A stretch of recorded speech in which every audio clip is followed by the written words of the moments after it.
Thank you, Simsim, for having me here to present my paper, Analyzing Intangible Cultural Heritage, or ICH, of musical instrument collections in museums. And thank you to everyone in attendance.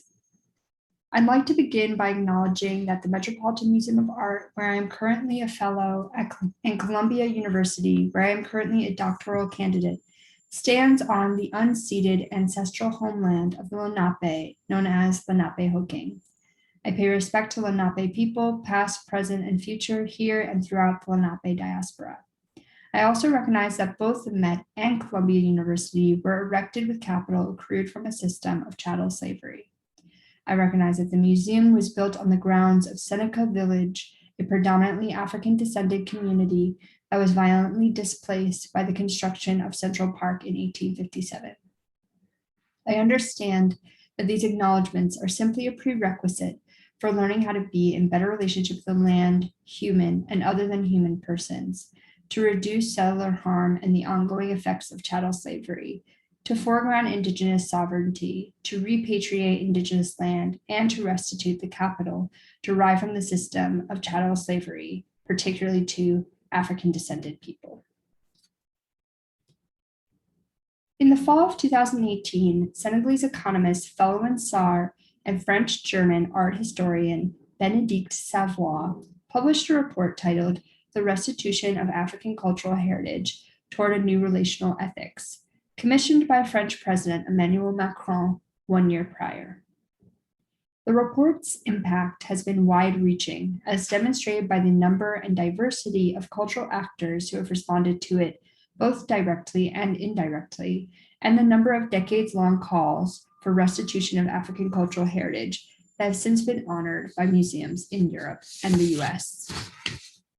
Sarr and Savoy do not explain in depth what value these African objects held in French museums would have when returned to sub-Saharan Africa, save a short explanation in the introduction in which they state, quote, to fall under the spell of an object, to be touched by it, moved emotionally by a piece of art in a museum, brought to tears of joy, to admire its forms of ingenuity, to like the artwork's colors, to take a photo of it, to let oneself be transformed by it. All of these experiences, which are also forms of access to knowledge, cannot simply be reserved to the inheritors of an asymmetrical history, to the benefactors of an excess of privilege and mobility. Although Sarr and Savoy do not explicitly use the term intangible cultural heritage in the report, it is clear that they view the intangible experience of objects as a central benefit to the restitution of African cultural heritage, signaling a shift from object-oriented to experience-oriented evaluations of museum collections in broader society and politics. This frame is cohesive with broader trends in museums from a traditional object-oriented focus toward a greater emphasis on visitor engagement, experience, and education. As legal expert and museum administrator Stephen Wheel has succinctly stated, museums are shifting, quote, from being about something to being for somebody, unquote. Musical instrument specialists in museums have a unique awareness of the intangible cultural value of their collections. My supervisor at the Met, curator in charge of the musical instrument department, Jason Dabney, has frequently recounted to me how the attendees of the 2019 exhibition, Play It Loud, Instruments of Rock and Roll, frequently fell under the spell of the instruments on display. They demonstrated, quote, overwhelming emotions ranging from joy to tears, unquote, at the sight of instruments. Quote, I remember folks becoming very emotional in front of the Stevie Ray Vaughan guitar, remembering him dying so young, and the Eddie Van Halen guitar, in part because Van Halen was known to be so sick at the time, unquote. Nearly 40 years prior, then Met musical instrument curator Lawrence Libben stated in a film titled Curator's Choices that, quote, it is only through hearing the instruments and playing them that one can really appreciate what they are all about. They aren't just objects to look at, unquote. Invoking not only some of the intangible value of musical instruments, but also a long-standing debate concerning whether musical instruments in historical collections ought to be played or not. This ongoing debate speaks to the difficulty of both qualifying and quantifying the intangible cultural value of a musical instrument, particularly in a museum collection. To begin addressing this difficulty, in this presentation, I will attempt to define intangible cultural heritage, or ICH, provide an overview of some of the theoretical entry points to its study, and detail how these theoretical entry points might be applied to an analysis of ICH in the context of musical instruments in museums. My perspective on this topic comes from an ongoing research project on the collection of musical instruments from the Mandé region of West Africa, the Met. Each of the points I will speak about today are both informed by and intended to contribute to the ongoing discourse concerning the ICH of musical instruments in historic collections, much of which has been centered on whether historical instruments should be played. Although this is an important discussion, I am interested here in how musical instruments in historical collections contribute to living practices, whether they are played or not. First,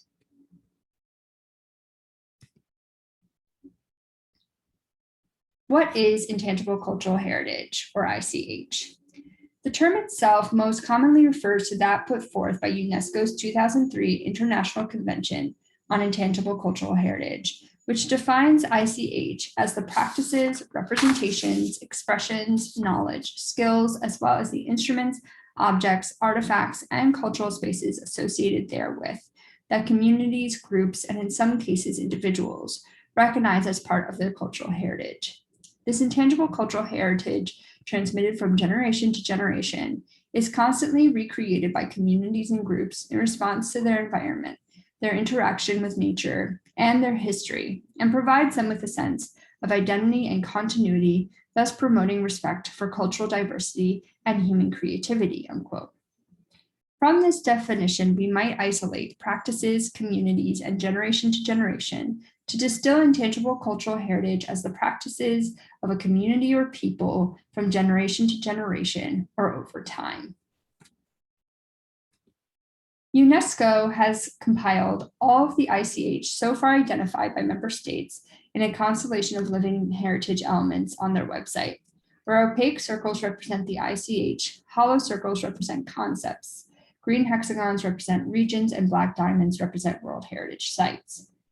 The larger the hollow circle, the more prevalent the concept is among the various forms of ICH. It seems no mistake that elements of orality, namely oral tradition, vocal, and instrumental music, are three of the largest concepts in the constellation, drawing attention to the near ubiquity of oral elements in ICH. This constellation may be used as a tool for those interested in this topic, especially since concepts include organological categories like idiophone that can be isolated to see each instance of ICH within that category, so far recognized internationally. It is important to note that UNESCO's 2003 convention by no means represents the first appearance of the term or idea of ICH. In fact, ICH has arguably been a part of the organization's purview since the 1972 Convention concerning the protection of the world cultural and natural heritage, reinforced by the approval of a recommendation on the safeguarding of traditional culture and folklore in 1989, and the development of Living Human Treasures and Masterpieces of the Oral and Intangible Heritage of Humanity projects in 1993 and 1997, respectively, all of which were shaped in large part by the perspectives of folklorists.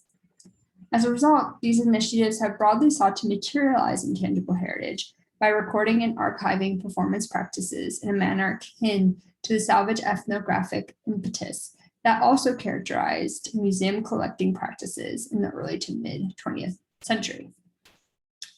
The 2003 convention, on the other hand, engaged scholars from the still emerging field of performance studies.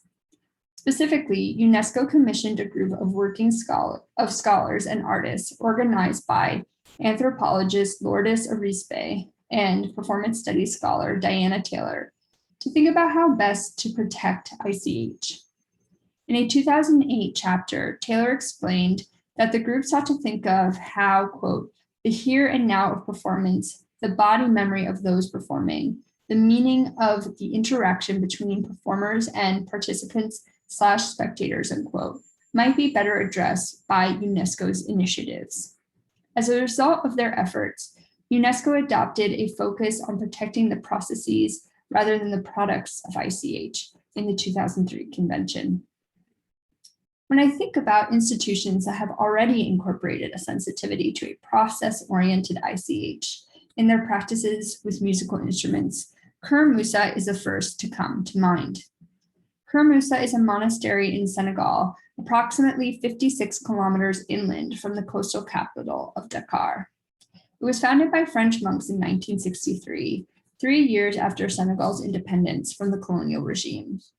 In the liner notes from one of several albums produced at Kër Moussa, it is written that, quote, from the first day of their arrival, these expatriate monks sought to invite the traditions, music, and people of their host village into the monastery grounds, unquote.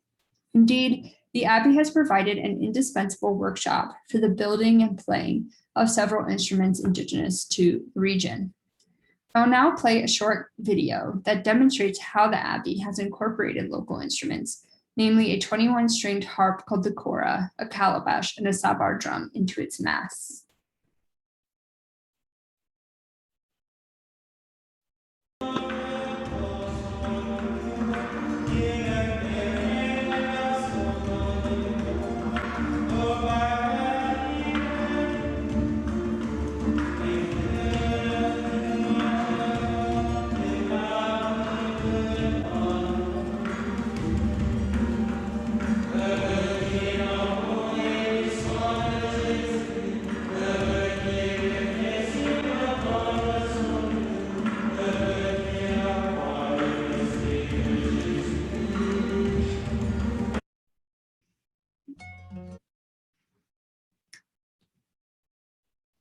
The incorporation of kora, calabash, and sabar performance practice into the mass ritual is a deliberate one that has required several innovations, particularly to the kora, namely wooden tuning pegs followed by guitar machine heads and harp levers, not only made the instrument adaptable to Western liturgical chant, but has also made it more accessible to musicians who do not come from traditional Jeli families that play kora, both in and out of Senegal. It was at Kër Moussa that I built my own kora in 2011, an experience that whetted my interest in musical instruments, without which I would not be here speaking to you today. Kër Moussa as an example demonstrates how certain kinds of community engagement and shepherding of practices within institutions that work with musical instruments ensures the regeneration of those instruments ICH within a certain community over time. But how does one analyze that potential ICH? To begin, I think it's useful to identify the theoretical entry points to the study of ICH of musical instruments and those in museum collections in particular. I'd like to preface this discussion by acknowledging that my focus here is on the bodies of theory I am finding most generative in my research. There is already a rich body of literature within the organological field concerning each of these theoretical tools, which I am careful to cite, albeit to a limited extent.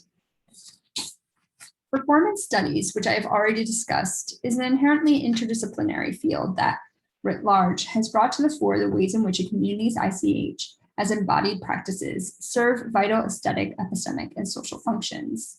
These functions can be thought of as acts of transfer, transmitting, among other things, social knowledge, memory, and a sense of identity. In this sense, performance may be figured as both the object of study and the methodology, offering a way of knowing within the field.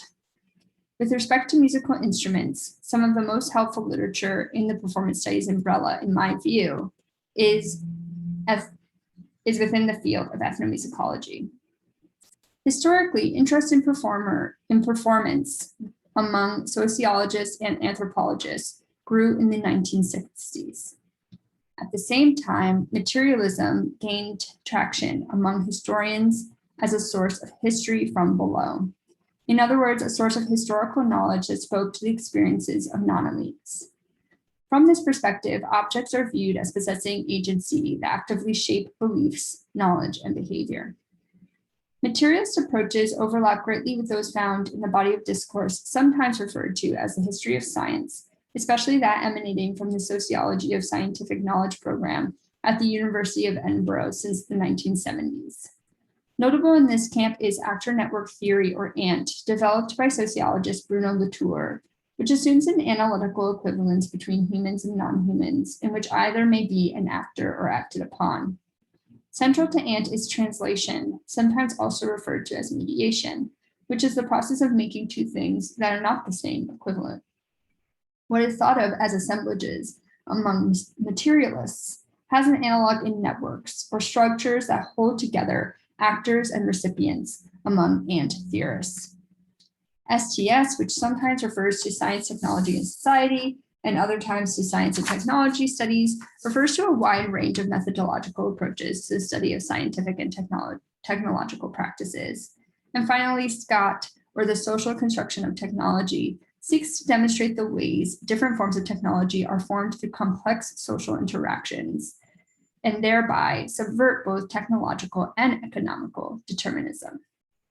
The fourth theoretical entry point, new museology, may be summarized as the discourse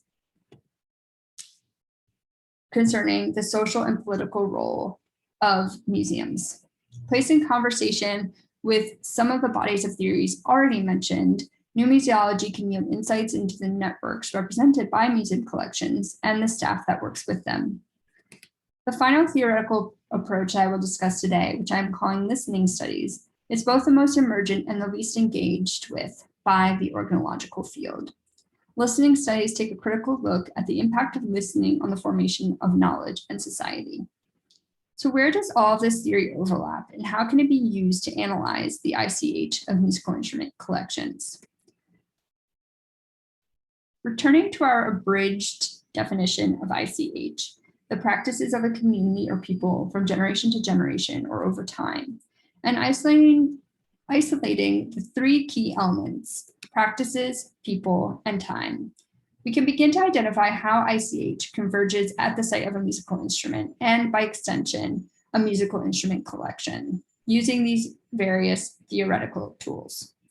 I'll begin by switching people and practices, since it becomes easier to speak about the practices once you have identified the people, which, thinking through anti-materialism, I broaden to actors, agents, and recipients.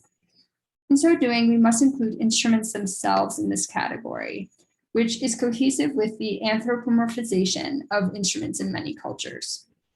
Other non-human actors or agents include animals, plants, and other materials that make up and act upon the instruments. Moving now to human actors and agents, we might begin with instrument builders and relatedly organologists, and the tools used by these and other actors. Then we might add musicians, dancers, storytellers, the other performers that accompany them, their audience, and the technicians that help those instruments sound in performance, but that may also work with the instruments in other venues. Next, with respect to museums specifically, we can list dealers, collectors, curators, conservators, and collection managers. Of course, this is just an initial and partial list from which certain groups emerge, namely those working within the field of organology, performance, and museology, of which there is, of course, considerable overlap, particularly when we begin to consider practices, which we might also frame as agencies. Considering all of these people within this frame results in a long list of different practices.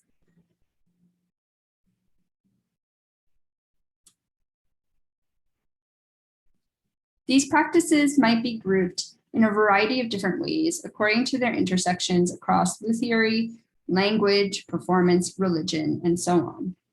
Looking at the list of practices, it becomes clear that not only do they mediate relationships between actors and agents who may be performing a number of different practices on one another at the same time, but they also mediate and are mediated by time, the third and perhaps least theorized element of ICH.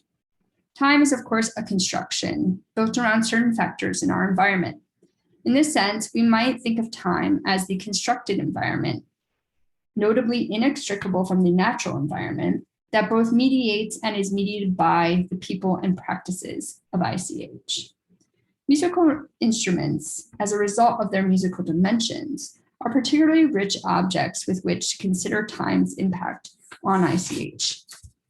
In preparation for this presentation, a colleague brought to my attention Mexican poet Octavio Paz's observation that music is architecture made of time, but invisible and impalpable architecture, crystallization of the instant in forms that we do not see or touch, and that being pure time elapse. Where? Outside of time. In keeping with these observations, to give some practical examples of how time may be figured in ICH with respect to musical instruments. When an instrument is performed, its soundings can be figured as measurements of time, giving the listener an insight into how time is structured amongst a community. In another instance, when an instrument is conserved, the conservator is mediating how time acts upon an instrument. Thinking about Jason Domney's reflections on visitor experiences at the Play It Loud exhibition, we realized that the musical instruments suspend time by becoming the site at which the presence of their two famed practitioners who have been lost by time may be felt again. Time amounts to the all-encompassing environments in which people and practices are carried out, but can nevertheless be manipulated by the people and practices themselves.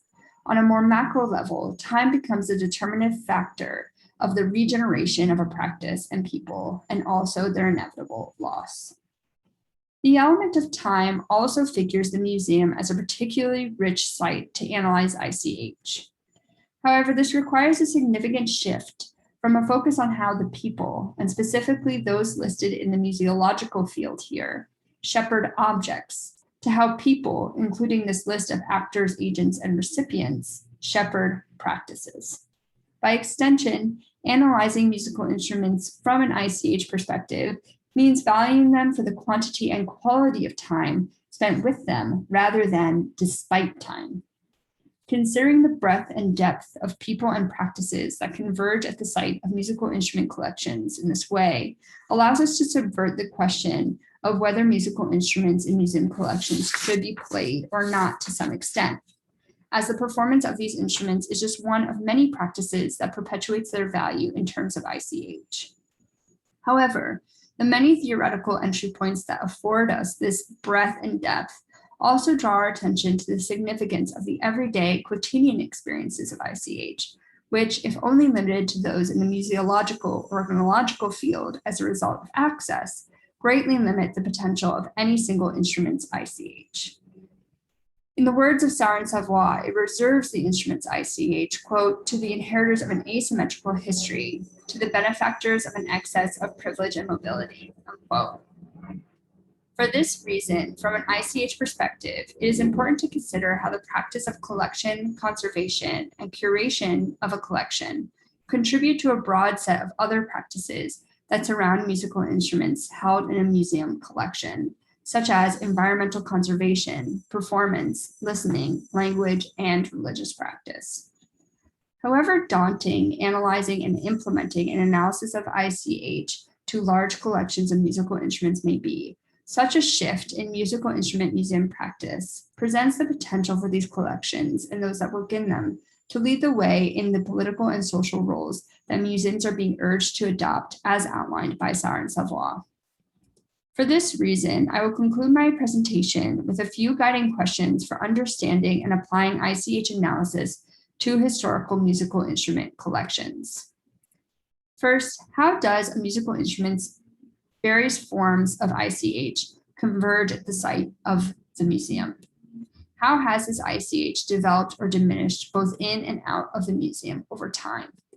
Who does this ICH represent? How are this ICH and its stakeholders figured or represented within the collection? How does the museum, its collection of musical instruments, and the practices applied to this collection support the instrument's broader stakeholders' practices? What are the current limitations to an exchange in practices between those who work with the museum's musical instrument collection and the collection's ICH stakeholders broadly? Thank you.